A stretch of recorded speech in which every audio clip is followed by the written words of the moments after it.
guys, the Sims team has released a behind-the-scenes look at the latest collaborations with Avalon and Urban Sims X on the Sims 4 Desert Luxe and First Fits kit. They actually have a blog post that they published, so let's just read through this together. I'm interested in seeing some of the behind-the-scenes on how this collaboration came about and what the experience was like. Our players make The Sims every day. They play to express their individualism, interests, and aspirations. They inspire us to keep innovating and improving. They're creators in every sense of the word. Through our You Make The Sims series, we interview creators to spotlight their voices and creative perspectives amongst our global community of players. For the first time, we've collaborated with 2 community creators who shared their ideas and feedback through the process of building the newest kits for The Sims 4, the Desert Luxe kit and the First Fits kit. And of course, here are some screenshots. Items above is featured in the Sims 4 First Fits kit and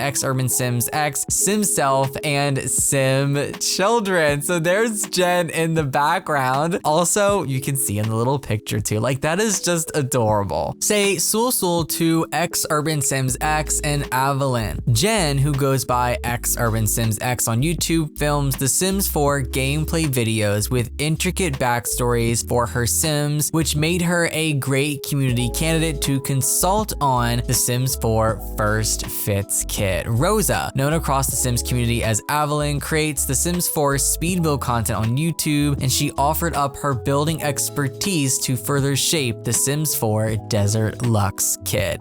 Urban Sims X and Avalon were fully immersed in the kit creation process, from digging into real-world references to exploring the initial concept art to reviewing the final in-game items. We sat down and spoke with each creator about their history with The Sims and their experiences collaborating on the new kit. So it's basically like a full interview pretty much. So number 1, can you tell us a little about yourself and your history with The Sims? Rosa, I love to play video games, which I've been doing for the vast majority of my life. Before I played video games myself, I used to watch my sister play, so gaming has basically always been a part of my life and what I love to do. I think I started playing The Sims when I was 9 or 10 with the first iteration of The Sims. The Sims was also one of my safe spaces that helped me find reprieve from not having an easy time in school due to classmates. I now do The Sims builds on YouTube for a living, so you could easily say it has taken up a lot of time throughout my life. Jen, I've been a huge fan of The Sims franchise for a very long time. In fact, I started playing The Sims back in the early 2000s when the game originally launched and haven't looked back since. Being the introvert I am, The Sims really opened up my world. It allowed me to channel my inner creativity and gave me a platform to share my love and passion for the game with thousands of other players. I cannot fathom where I'd be if it weren't for The Sims. I've been watching Jen for a long time, like literally so many years, and it goes way back. If you don't watch Jen, I have to recommend her to you. Literally, she is like the queen of storytelling. Literally, the best Let's Play stories will come from her and her videos. So if you're looking for a good, juicy Let's Play with stories or drama, I definitely recommend that you check her stuff out. Number 2, how does it feel to be one of the first community members to consult on a kit with the Sims 4 team? Rosa, I'm so incredibly honored. I spend so much of my day-to-day on The Sims, and now there's a kit coming that I've had a say in, and that's honestly just a major honor. It's been a very unique experience and very exciting to see the whole process and be a part of it, but also very cozy to sit down with the team behind the kit. It was very enjoyable, and I was super excited for every call we had. I'm sure that a lot of work went into planning all this stuff. Many conversations and many calls. I'm sure that even though this kit just came out, they've probably been working on this for many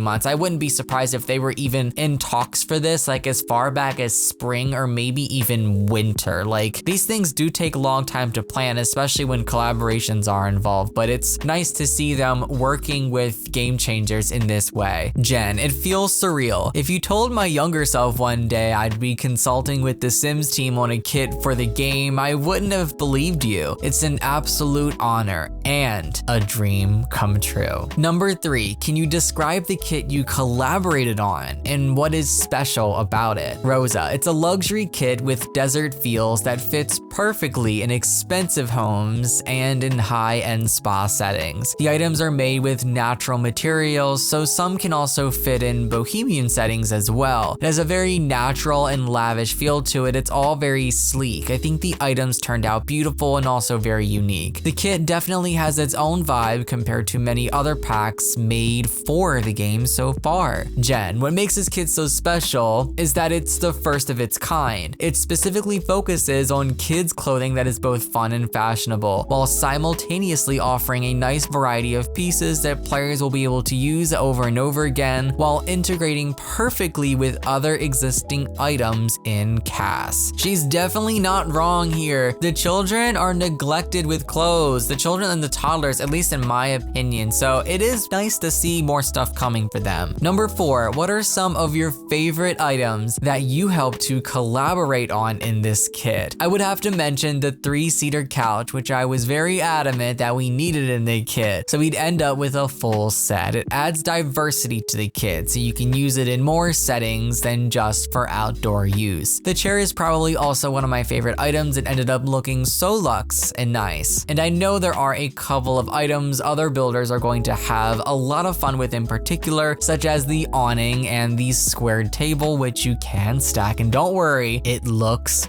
good stacked. Jen, I have to say I'm a huge fan of the sweater with that adorable backpack. The swatches give it such a playful but casual look, and the detail that went into this piece wows me every time. The sneakers are an all-time favorite. I'm really excited to get my hands on those. Oh, and the smartwatch as well. I'm all about details, and I think the smartwatch really does complement the kit well. I haven't reviewed the kit, and I probably won't review either kits just because of the state of the game and what I mentioned in my last couple of videos, but I did hear that the little backpack unfortunately isn't functional. It's just a part of the outfit, but I guess that's to be expected, considering, I mean, it is a CAS kit. Number 5, what was your favorite part of the collaboration process with the Sims team? Rosa, I love seeing the Sim Guru post concept art, so I thought that bit was very exciting. It was also one of the first steps which made me really sit there thinking, okay, this is actually happening. I'm consulting on this kit. Another part that stood out to me was finally seeing the things in the game after a few months. It felt very special and rewarding. But honestly, just talking to the kit team and hearing how excited they were about the kit and how happy they were with how it was turning out and them complimenting each other's work was so nice to see and hear. It's a very passionate team and it showed. Jen says, this is such a tough question, mostly because I thoroughly enjoyed the entire experience as a whole. I must say being able to have the opportunity as a player myself to give feedback and choose to an extent what items I think would fit the kit best was so much fun. Number 6, dedicated for Rosa. You're an avid builder. What are you most excited to build with the new items in the Desert Luxe kit? Which packs do you think would complement this kit nicely? Rosa says, I'm mostly excited to use it for something like a high-end luxury home. I especially love to build family homes, and it's fun exploring them in different styles so they fit with different kinds of households. While the kit is very unique to itself, I see it fitting very well with packs like Spa Day and maybe Fitness, but also for a different and more bohemian kind of vibe. It would go well with some items from the City Living EP. Since it's such a unique set of items, I'll definitely have to experiment with it once I have the items in my own game, but I'm really looking forward to that part. And I definitely agree. This does fit very well with Spa Day and Fitness stuff, and I can definitely see it going well with some items from City Living as well. I definitely feel like it fits Spa Day the most though, for sure. And number 7, directed at Jen. How do you think that specific kits for kids will enrich a Simmer's gameplay? Which packs do you think would complement this kit nicely? Jen says simply by creating more options for their children. Kits also allow players to pick and choose what assets they want in their game based on what appeals to them. It also breathes new life into existing items or packs that they may already have. The Parenthood Game Pack and Kids Room stuff come to mind first, but I also think some of the items in this kit would complement eco lifestyle and cottage living. Definitely see that. Absolutely for Parenthood and Kids Room. And of course, we've seen this before, but here's a look at select items from the Sims 4 Desert Luxe kit and Avalyn's Sim self, which you can see behind the bar. So First Fits is already out now, but Desert Luxe kit is not out at this time. That is arriving on September 14th, exactly 2 weeks weeks after the release of the first kit. And of course, it's coming on all platforms the same day that it arrives on PC. So let me know down below what you guys are thinking about both of these kits so far. Obviously, the first one is released. Have you bought it? Have you played it? What are your thoughts? And how are you feeling about the Desert Lux kit so far based on what we know and some of the pictures and some of the other leaks and stuff that we've already seen that I've talked about on the channel? And also, what do you guys think about this whole process? I love learning about this kind of stuff. I love reading it. I love talking about it with you guys. It's so cool how they're actually collaborating with the Game Changers. And I've said once before, like, Game Changers definitely does not feel like how the title says it is. You know, they don't feel like Game Changers. For the most part, it just feels like game promoters. But now with stuff like this, they're actually changing the game. They're having a say. And I feel like the Game Changers and Game Changer program, it's finally living up to the name. And I'm happy that EA is pushing in this direction. And I hope that they do more stuff like this in the future. I love you guys. Thanks for watching, and I'll see you next time. So long and happy simming. Want to get to know me more? I'm sharing a more personal look into my life behind the scenes over on Patreon. You'll have access to lifestyle videos, mukbangs, and all sorts of other fun vlogs, as well as have your name featured at the end of videos like the one you just finished watching, as my way of saying thank you for supporting me a little extra. If you aren't already over there, I hope to see you soon.